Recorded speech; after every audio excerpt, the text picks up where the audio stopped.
Hey, welcome everybody to Spin Legal. Today is September 25th. I think we're episode number 35 of Wow. Spin Legal.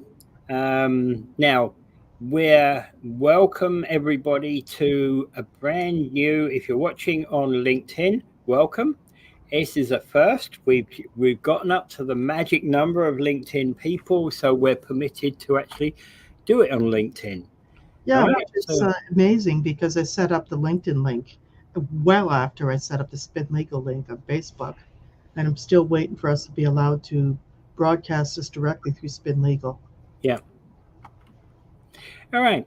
So, welcome, as I say, welcome everybody. So, today we're going to be talking about animal rights. So, there we go. That's our link for today. But if you need if you need to contact Invictus Legal, you can do so by calling us at 905-688-5598, emailing Angela at weareinvictus.legal, or me at peter@weareinvictus.legal.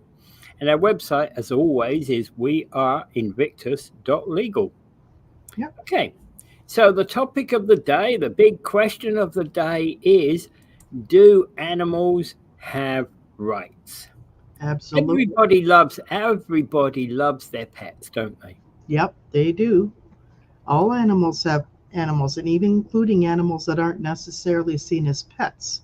Right? They may be in terms of farm animals, or they may be the horses or show dogs or different things like that. All of these animals have rights and they're under various legislation. Okay? But unfortunately, under our law, though, animals are still property. Yeah, so if animals are still property, the answer's got to be no. Yeah, but they do have rights. Like it's sort of like because you don't want to abuse an animal, you don't want to neglect an animal, because people can get in a lot of trouble if they abuse or neglect their animals they have. Even on a farm, if you're neglecting your horse, not feeding them, not feeding your animals, you can get in trouble. I Well, The authorities can come in and there have been seizures of animals where the animal would be put in a protection and they can have seizures of the animals until people can do it, and there could be orders put on people to order veterinary care and various issues, okay, where the animal would be born. And there are some people who are not allowed to own animals. They can get court orders against them, okay, to never own an animal, okay, because of the maybe perhaps a past history of how they've treated animals. okay, let's welcome Robert DePel to the show, and thank you again, Oh, Robert. Mr. DePel. All right. Okay, so there we go. But again, hey, we've got our champion to the south. We really have our champion to the south, and we know that every cat and dog in America is going to be voting for Mr. Trump because he said you can't eat the pets. Yes, exactly. You remember that they were eating dogs and they're eating the cats and they're all out there, they're eating the pets. So And that everybody went viral with my pets are marked safe from being eaten all over Facebook. yeah, and we do thank Mr. Trump for actually giving us the laugh of the year, don't we? From the viewpoint of animals, and that wasn't the reason we picked animals today. But it's just we had to go on. You know, we were looking at unusual topics, and that's why we talked about animals. Yeah. Okay.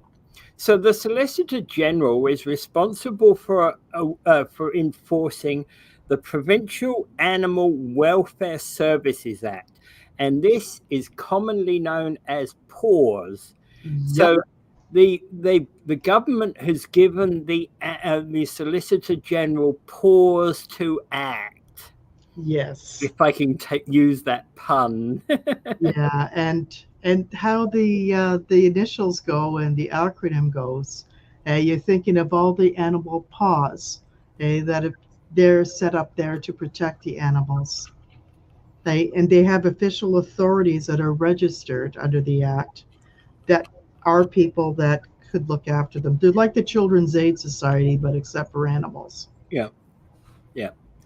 Okay, so things like abuse and neglect of animals is one of the biggest concern I think anybody has about animals, and as you say, that's not just about pets. That could be about farm animals. That could be, you know, any animal, I guess. And, well, I suppose you don't include wild animals in that regard because, um, Regard to the natural resources, yeah, actually, they have people there to, like, say, if you start seeing coyotes in your neighborhood, there's ways of dealing with that, and that's kind of dealt with separately under yeah. natural resources.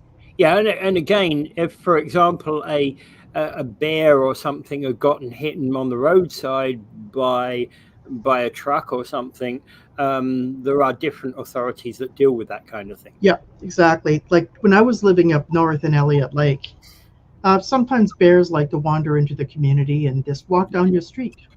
You go out there and you see this bear, and Hey, people, Mr. Bear, let's shake hands. yeah, and you go in there and say, "Oh, cute."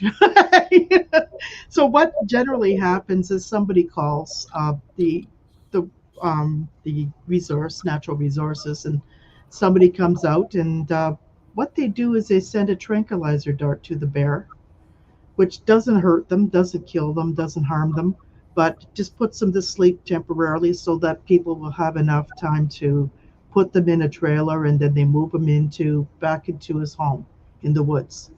Okay? And that's what they do, and they try to do this respectfully. It's the same organization that will help you if you start getting squirrels or raccoons in your house. That type of organization, they will help I had remove the animals and bring them like for safe removal.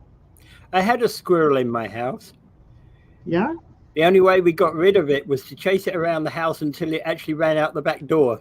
I think squirrels are so cute though, but I But don't think very what many had of them are happened is domesticated.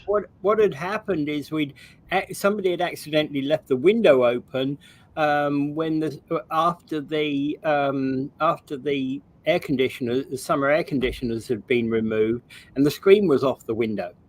Somebody accidentally left the window open, and in popped a squirrel and said, "Thank you very much." And it was kind of a thing of mystery for several days, but eventually we chased it around the house and let it out the back door.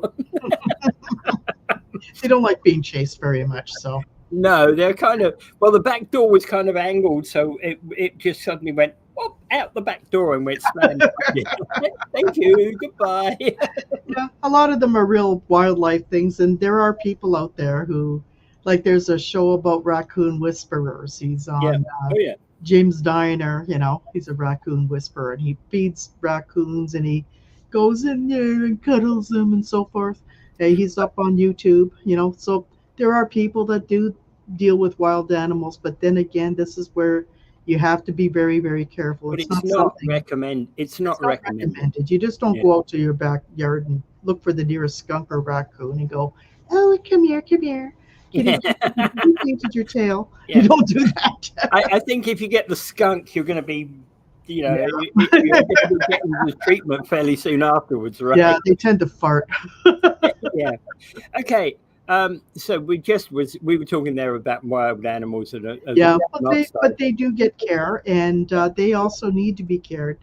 Like they don't want people taking in wild animals and abusing them either, because Yeah. they can also get charged under Well, their respective act. well, an abuse and neglect of any animal is not tolerated in Ontario. If you think an Absolutely. animal is in distress or being abused, and we're talking about domestic or farm animals or anything like that, Any animal. yeah, any animal, you call 1-833-9-ANIMAL, right? Yep. And then once they hear about it, they would send out the appropriate authorities, and then they will look into it.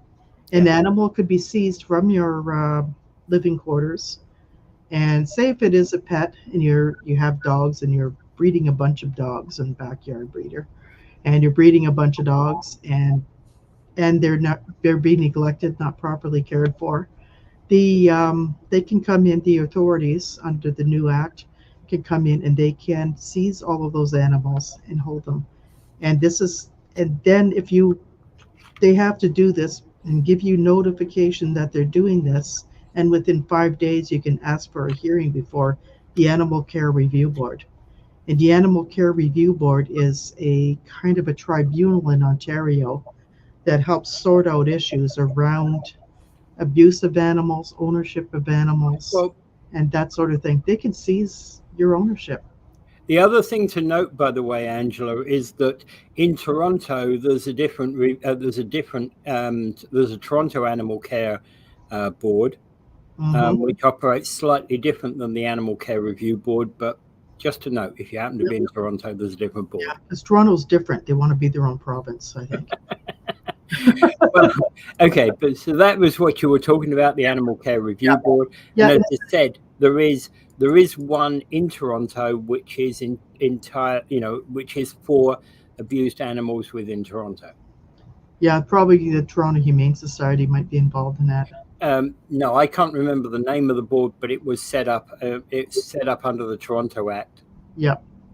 But it is, again, it's another tribunal, and you can appeal if your dog or whatever has been determined as being dangerous. That's why you go to the board and you make your appeal. And it's like any other tribunal, and you make your arguments and they make their arguments. Yep. The provincial welfare officers would be making their arguments. And then and these hearings can sometimes take a long time, particularly if you're talking about farm animals or other types of things that might have been going on for a long time. And then they make a determination. Yeah. And unfortunately, sometimes they can assign costs like boarding costs and so forth for the animals when they are being taken. And these things why you have to be very careful with animals. And there's also other types of legislation that if your animal is vicious or dangerous, they could actually order them to be put down. Well, there's a number of people, like, for example, Animal Protection Canada looks after welfare of animals. As I said, PAWS is the actual official legislation, and there's Ontario run animal welfare services that actually also looking into all of this kind of stuff. Yeah. And this has been something that's been an evolving area of law for animals. And for a long time, you just, oh, well, it's just a dog or it's just a cat. But nowadays, people consider dogs, cats, many animals as part of their family. Well, in fact, actually, there's an interesting thing which I'm going to put into the comments because people should take note of it.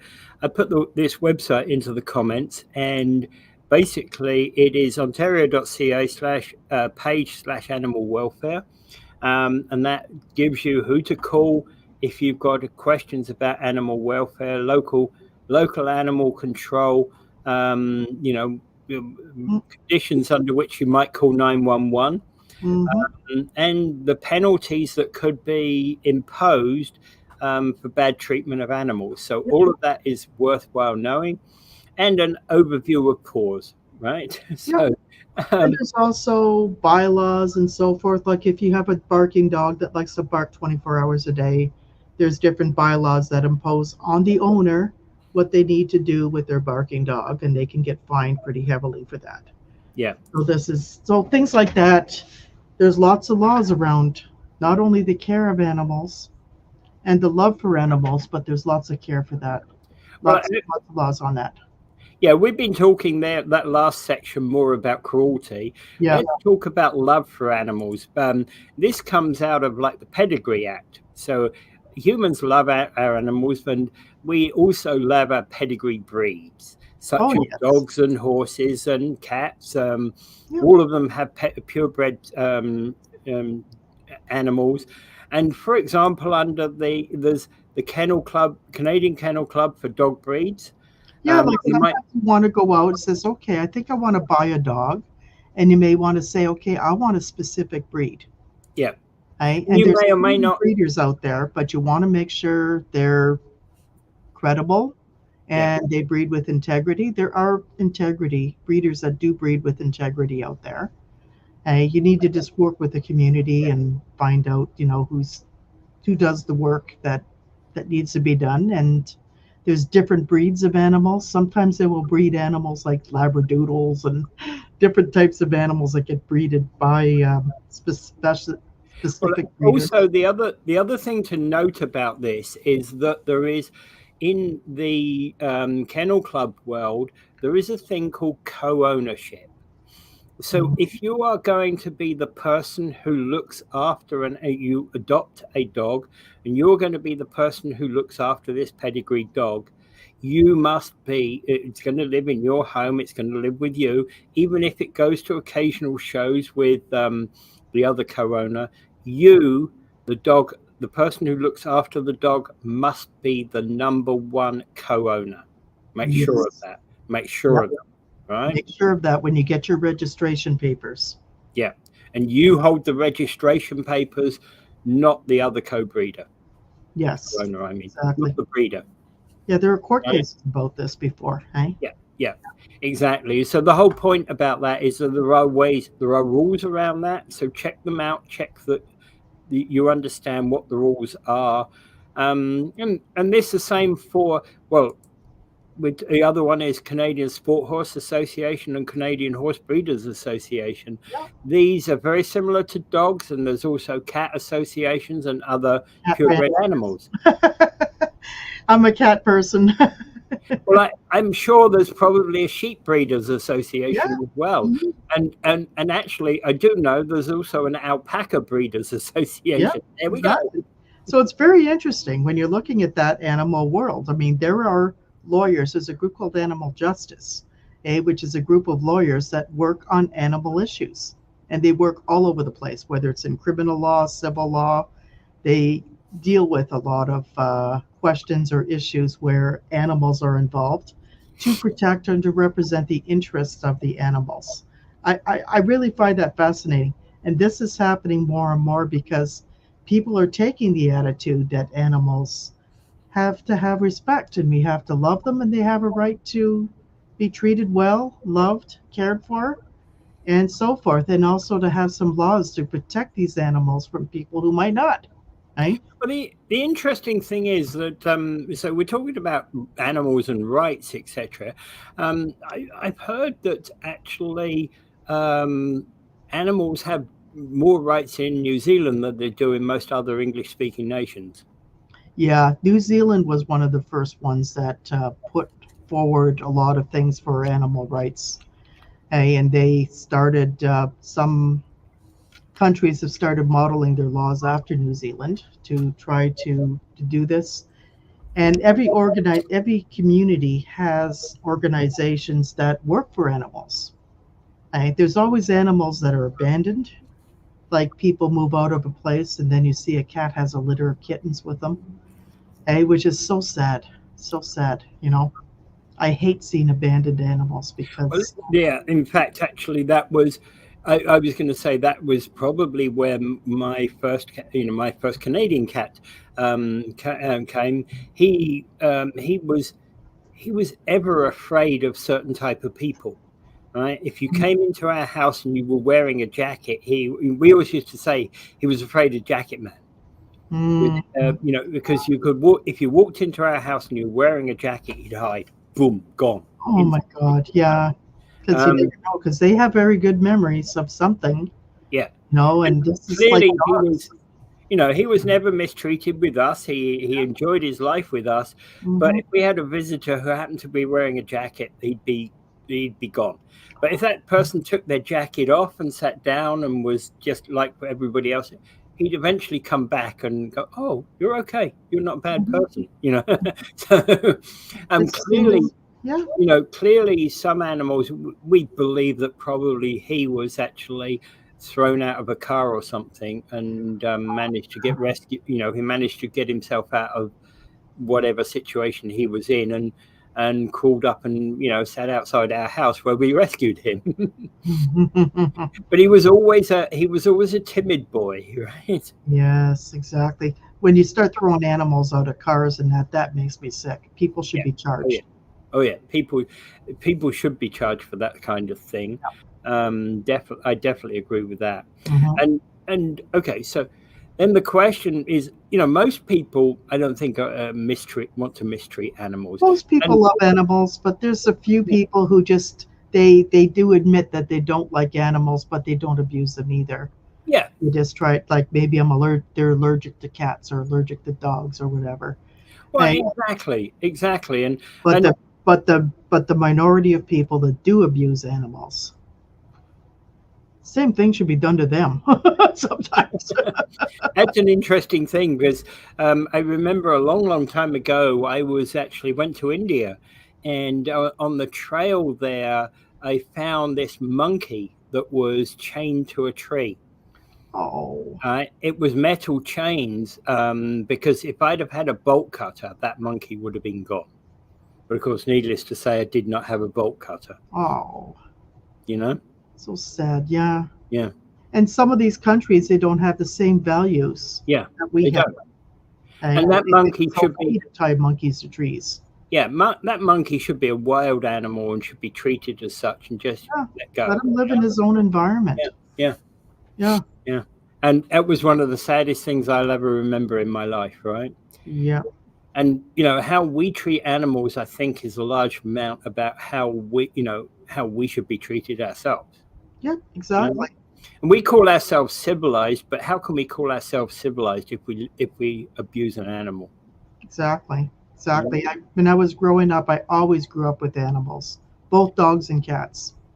I And always grew up with them. and I say that that's kind of further rights. Legal rights occur through this special human-animal relationship, particularly with our pets. Yeah. And this one of them is like guide dogs for people for assistance for disabilities, mental health dogs. Also, tenants have rights to have a pet in when they rent out apartments in Ontario. Animals are respected. So these different things, like a lot of times landlords will say no pets allowed. They can't tell you that you can't have a pet. Yeah. It's just when you start getting like 100 pets, and there might be a problem. Well, yeah, City, but again, there's rules about that. city will step in. Yeah, I was going to say there's rules about that because, for example, and hey, so if I was Catman, right, and I had 100 cats in my apartment, there's bylaw rules about that, which mean that I can't have 100 cats in my apartment, right, because I'd be breaching the bylaw. There'd be some infraction that I'd be committing, and that would depend upon the individual city and what the rules are in every individual city. I've had a client and it was a disaster. It was horrible, but what we did is we managed to save the animals that were in there. She had almost 80 cats. Wow. And they were there. She was paying for veterinary care, everything for them. But the problem was there's just too many cats. It was above what was allowed permitted by the bylaw. Yeah. So what happened was we worked with the Humane Society. They brought them in, checked them out with the vets, and then eventually turned them over to animal rescue groups. You get different groups in the community that will help the animals get adopted out. And the Humane Society adopts some of them out too as well. And surprisingly, most of them were very healthy. Okay, But so the ones that weren't, it's just a disaster when you hear these stories. yeah, okay, so let's address something else. Humane Society. There are stories out there that whilst Humane Society run kennels and catteries, that they put down animals. We're talking normal, healthy animals here. I'm not talking about an animal that's got a disease that could kill it, that will kill it anyway. Mm-hmm.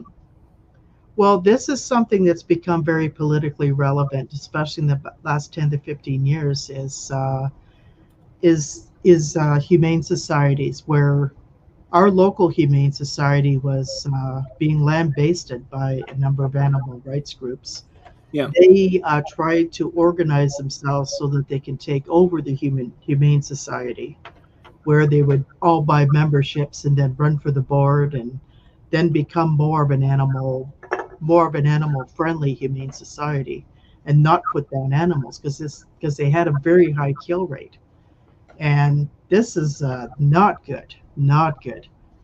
And so what they did is they set themselves up, and although the Humane Society itself, they took specific steps to keep that takeover from happening, and keeping people from like if you wanted to apply for a membership, you had to get approval from the board to get a membership and so forth. It was a very, very tight type of control because they didn't want to have people take over the board and then do this, because doing that is also fraught with other things. Like it's not just saving the animals, you're also looking at potential human resource issues, legal issues, that sort of thing.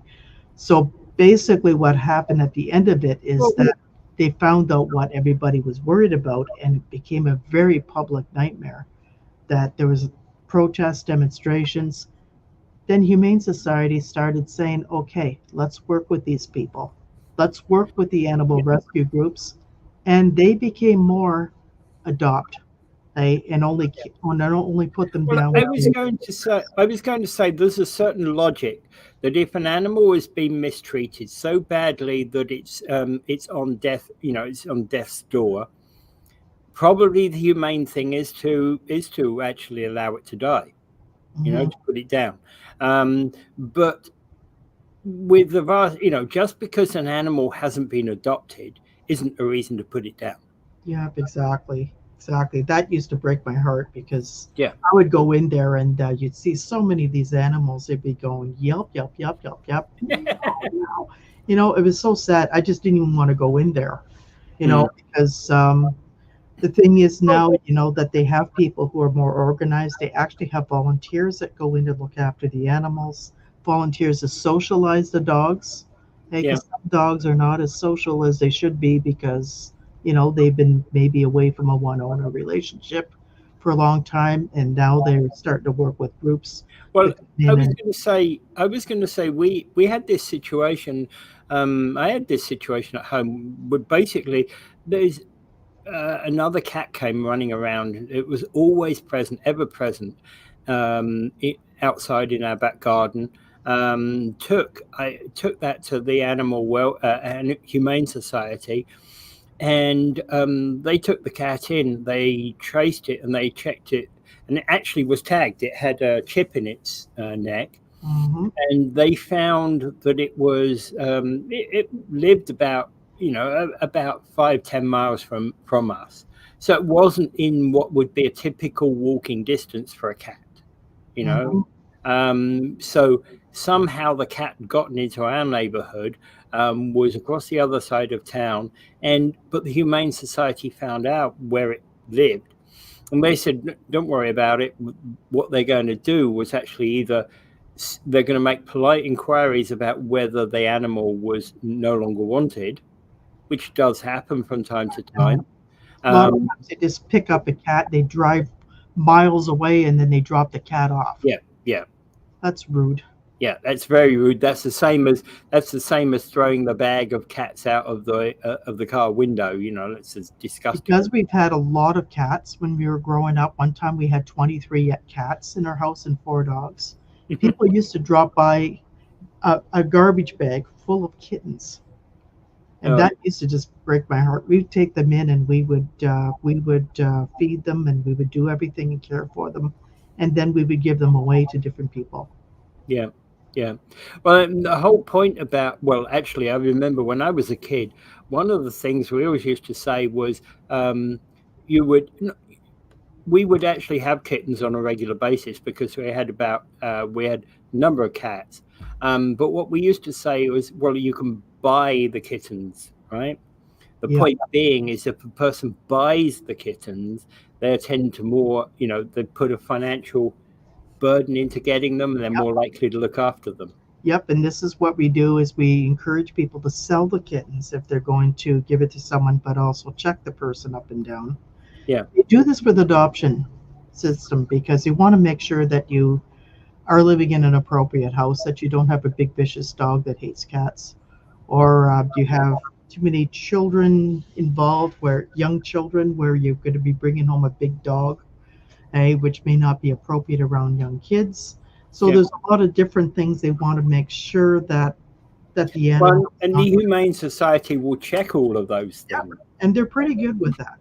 Yeah. And you talk about it, and what your place is like. If you got a big yard for a dog to run in, you're more likely to be able to get a dog that could run around in that big yard, and then you can take the dog for a walk. People have to know that every animal comes with a responsibility. I'm going to have to turn this in a sad direction, but this is an important thing to discuss in talking about animals and animals' rights. There's the question about who gets the pet during a separation or divorce. Oh God, yes. Sometimes you can have some real custody battles. I've mediated over a couple of them in my life. Yeah. And that, Who was going to keep the family dog? yeah. Like the family dog would go weekends with him, weekdays with her. It's just incredible, because during separation or divorce, that can be a subject of contention. Absolutely, and possibly more so than maybe children, Yep. because I know that as a child goes older, often the judge may actually has the discretion to actually ask a child who they prefer to stay with. Yep. Exactly. Right?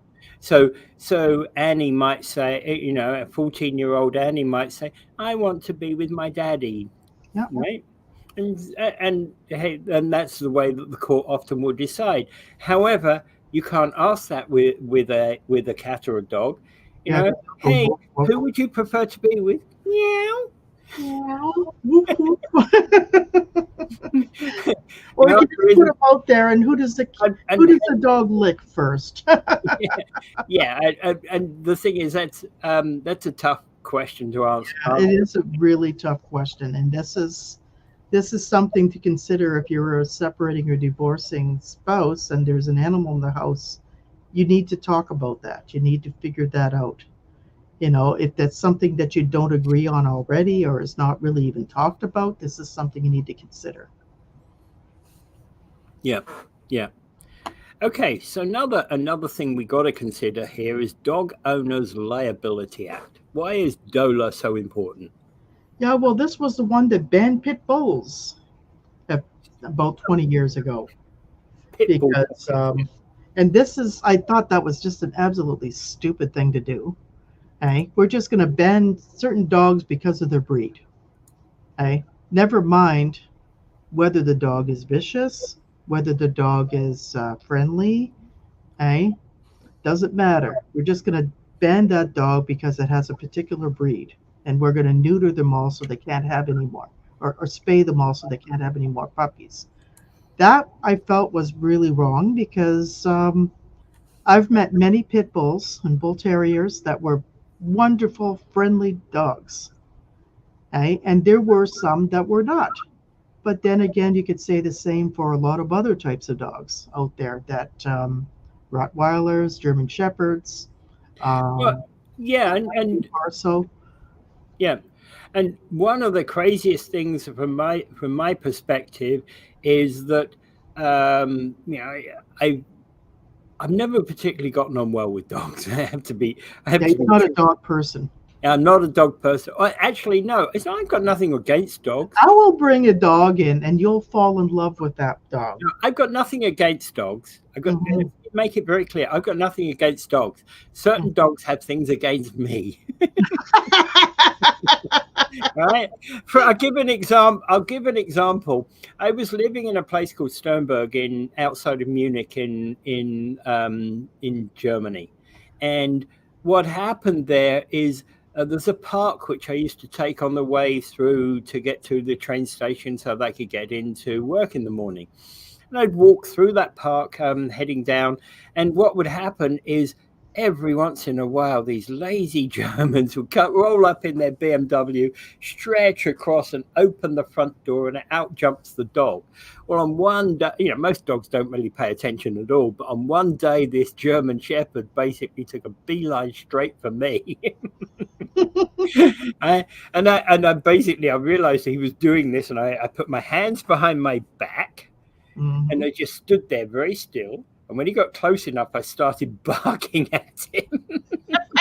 And he kind of paused, took a look at this kind of weird thing that was barking at him, and was like, I don't think I'd better touch this one. Yeah, these things, when you approach a new dog, you just kind of put your hand out and you just say, okay, what's the name? He would have taken my hand off. Eh? He would have taken my hand off. Oh, boy. I've never been bitten by a dog. I did get it nipped a couple times, but this was because the poor little dog, who doesn't bite anybody, and it was so hot, it was about 100 degrees outside, and the poor dog was sweating and probably very uncomfortable when I went inside, and he didn't have any water, so that's probably played a role in him nipping me. But yeah, I normally love dogs. Okay, so we're back onto the Dog Owners Liability Act. That's really there to protect dogs from bad owners, yes?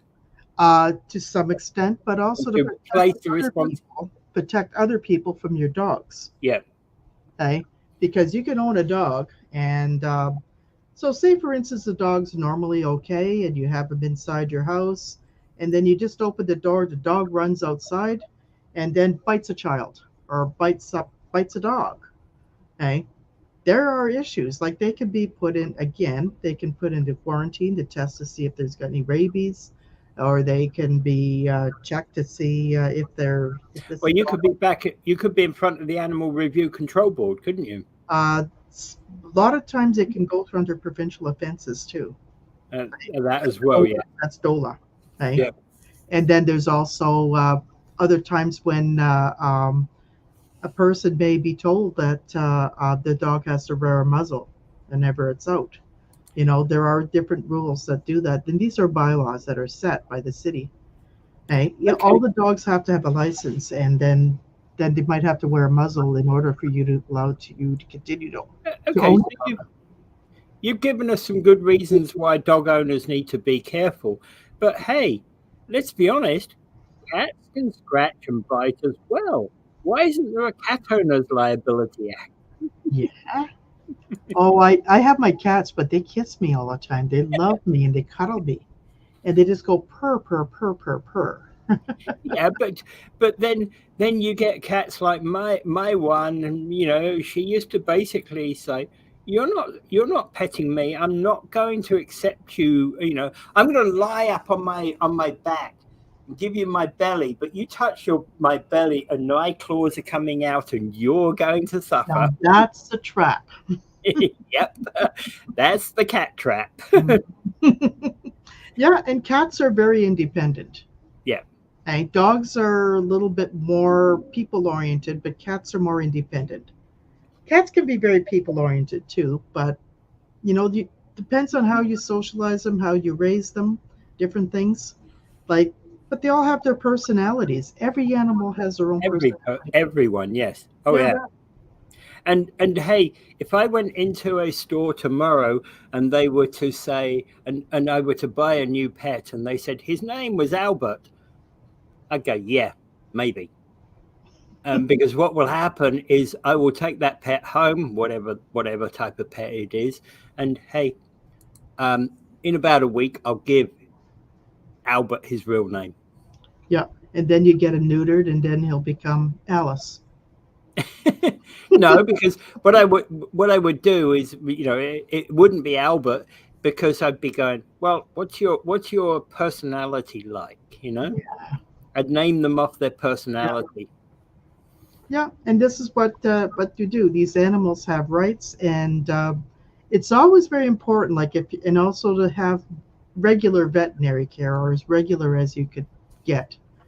Well, actually, talking about veterinary care, okay, so One of the questions about veterinary care is that when you think about it, you trip and fall, you bang your knee, whatever, you go to hospital, right? So you're treated at the hospital. Well, and the attendance at the hospital, etc., doesn't cost you as a Canadian anything. You go in, you come out. The only thing that's going to cost you things might well be the prescription you come out with, right? Yeah. You might be paying a few $100 for that piece of paper with a prescription on it. Now, at the end of the day, now though, what happens with cats and dogs? There are many people out there that have got insurance policies for their pets, but what if you don't? And your pet goes down with the flu or whatever else that cats and dogs might go down with. Yeah. FIV. And given in that scenario, the cost of pet care can be quite high. In fact, much higher than cost of human care. Yep. Veterinarians are not covered by insurance like health insurance. Yeah.